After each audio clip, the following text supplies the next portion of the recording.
You never think someone you know, or even you, will get cancer. And you will never know that fighting it can ruin you financially until you have it. Tonight we spotlight a breast cancer survivor who has defied some incredible odds. KMPH News reporter Rich Rodriguez joins us with Holly Carter's personal story and the staggering price she had to pay to fight cancer, right? She is an amazing woman. I can't wait to share this story because I was just in total awe after meeting her and interviewing her. Holly Carter is a fighter who credits her faith and will to live for keeping her going. Her battle to beat breast cancer will take a minimum of 15 years, but you won't hear her complain. She's just happy to be alive. Holly Carter owns a communications company and is a single mother of 4. She communicates for companies like the Fresno Grizzlies and Crew Winery. Back in February 2009, Holly was diagnosed with breast cancer, and that's when the worry and the big medical bills became a reality. My major and my minor pectoral muscles were both involved. All of my lymph nodes had to be removed. There was cancer in all of them except one. Her cancer was very aggressive and required 6 months of chemotherapy and 2 months of radiation. The day before Thanksgiving, she went back to UCLA where her surgery was performed. It was time to see if her treatment was working. And they told me that in fact it had not worked and that I was going to die. Her chances of living were 1 in a million. Her doctors wanted to do more surgery to slow the growth of her cancer. Holly said no thank you. When people say, I'm not afraid to die, I say, have you ever been told you're dying? If they can't answer to me, yes, then I say, you don't understand what you're saying. Holly and her children celebrated Thanksgiving, each knowing this could be Mom's last. For 9 days, Holly struggled with her cancer and death. Running has always been her escape. I ran visualizing that cancer was being killed. So, because when you oxygenate your body, it kills cancer. Cancer cannot coexist with oxygen.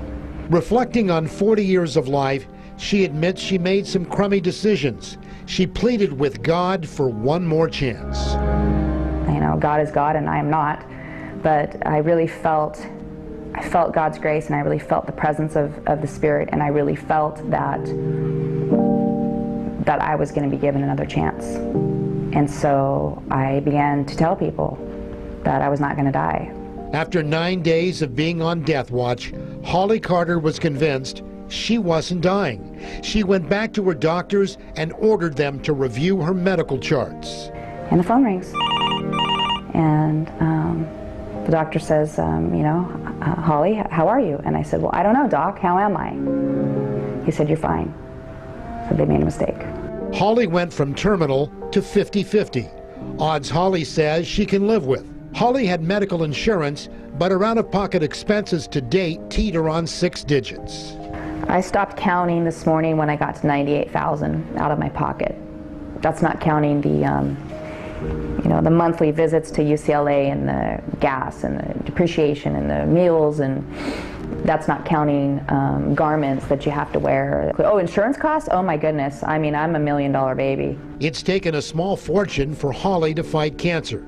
Breast cancer's economic burden for the U.S. exceeds $209 billion a year in lost productivity and medical costs. According to the National Opinion Research Center, breast cancer patients with health insurance spend on average $6,553 out of pocket. Holly's medical bills are anything but average. A lot has changed since she's learned she's not dying. She's changed doctors, started up her own business, and now pays a steep price for COBRA insurance. She's had more than 20 surgeries to reconstruct her body. But since her new lease on life, Holly says there are no bad days. I declared war on that sucker, and I still do. I still do. I think about it, and one of us is going to die, make no mistake.